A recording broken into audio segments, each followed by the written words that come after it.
తిరుపతి పురవీధులు గోవిందనామాలతో మారుమోగుతున్నాయి. శ్రీ వెంకటేశ్వర స్వామి కొలువైన తిరుపతి క్షేత్రంలో అడుగడుగునా భక్తిభావం పెంపొందించాలన్న సంకల్పంతో స్థానిక భజన మండలి కళాకారులు శ్రీవారికి ఎంతో ఇష్టమైన ధనుర్మాసంలో శనివారం రోజున నగర సంకీర్తన చేస్తున్నారు. 100 మందికి పైగా భజన మండలి కళాకారులు ప్రతి శనివారం ఉదయం 5 గంటలకి సాంప్రదాయ వస్త్రాలతో నుదుటిపైన గోవిందనామాలతో స్థానిక గోవిందరాజస్వామి ఆలయం వద్దకు చేరుకుంటున్నారు. అక్కడి నుంచి మేళతాళాలు, మంగళ వాయిద్యాల నడుమ తిరువీధులలో నగర సంకీర్తన చేస్తూ నగరంలో ఆధ్యాత్మిక శోభను తీసుకొస్తున్నారు. నగర సంకీర్తన అనంతరం భక్తులకు అన్నప్రసాదాలు పంపిణీ చేశారు. ఈ కార్యక్రమంలో నగర సంకీర్తన మండలి సభ్యులు గుండాల గోపీనాథ్, వాసుదేవరెడ్డి, రాజశేఖర రెడ్డి, మేకల గంగయ్య, నరసింహారెడ్డి, ధనుంజయ రెడ్డి, కొండె చెంగారెడ్డి, మున్నాథరెడ్డి, భాస్కరాచారి, మురళి, తొండమనాడు సుబ్రహ్మణ్యం, అన్నూరు ముండత్నమాచారి, మధు, చంద్రబాబు నాయుడు, నాగేశ్వరరెడ్డి, శాంపోల హరినాథ్, పొన్నాల జేజిరెడ్డి, పద్మావతి, సిద్దమ్మ, అరుణ, చెయ్యమ్మ, పార్వతి, మునీందర్ రెడ్డి, రెడ్డిబాబు కల్పన తదితరులు పాల్గొన్నారు.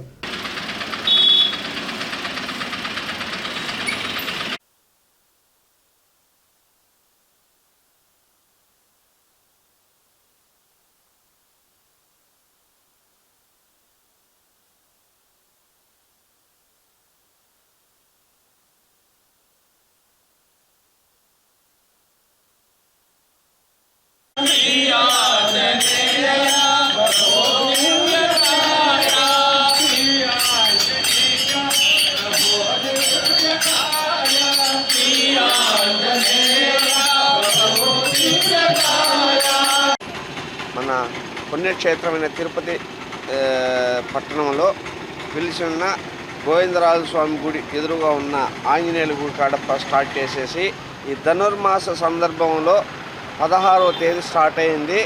పండగ నెల పూర్తయ్యేదాకా ఈ ధనుర్మాసం కంటిన్యూగా ఇదే విధంగా జరుగుతుంది.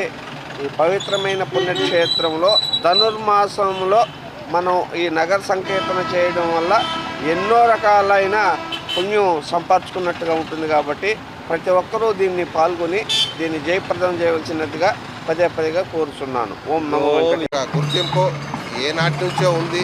ఈ సాంప్రదాయాలు ఇప్పుడు టౌన్లో బాగా అభివృద్ధి జరుగుతూ ఉంది. పల్లెల్లో అయితే దీని గురించి అనుకునేవాళ్ళు లేరు. గుళ్ళల్లో గెరడగు ముట్టించి ముందు పల్లెల్లో మేము 25 ఏళ్ళ ముందు కూడా చేస్తాను ఆ కార్యక్రమం. ఇప్పుడంతా టౌన్కి రావడం, టౌన్ మార్గంలో వాళ్ళు వ్యాపారాలు స్థాపనలు చేసుకుంటూ అందరూ బాగా చల్లగా ఉన్నారు.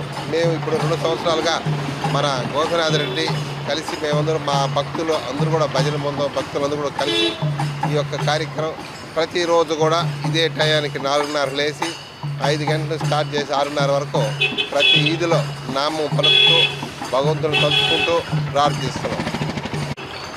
కలియుగ ప్రత్యక్ష దైవమైన శ్రీ వెంకటేశ్వర స్వామి పాదాల సంత వెలసిన తిరుపతి పుణ్యక్షేత్రంలో గోవిందరాజస్వామి ఆలయం దగ్గర తిరుమాడా వీధుల్లో మన హిందూ సాంప్రదాయ ప్రకారంగా మనం ప్రతి శనివారం ఈ భజన కార్యక్రమం చేస్తున్నాం.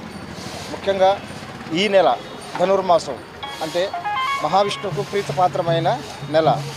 ఈ నెలలో మనం ప్రతి ఒక్కరూ మన సాంప్రదాయ ప్రకారంగా హరినామ సంకీర్తనం చేయడం ఎంతో పుణ్యదాయకం. ఇది ఈ ధనుర్మాసంలో ఒక తిరుపతి పుణ్యక్షేత్రమే కాదు, ప్రతి చోట ఉదయం 4 గంటల నుంచి 7 గంటల వరకు ప్రాతకాలంలో లేచి స్నానమాచరించి భక్తులందరూ భక్తి శ్రద్ధలతో ఆ భగవంతుడిని ప్రార్థిస్తుంటారు. కాబట్టి ఇది గోదాదేవి కూడా చాలా ప్రియమైన మాసం.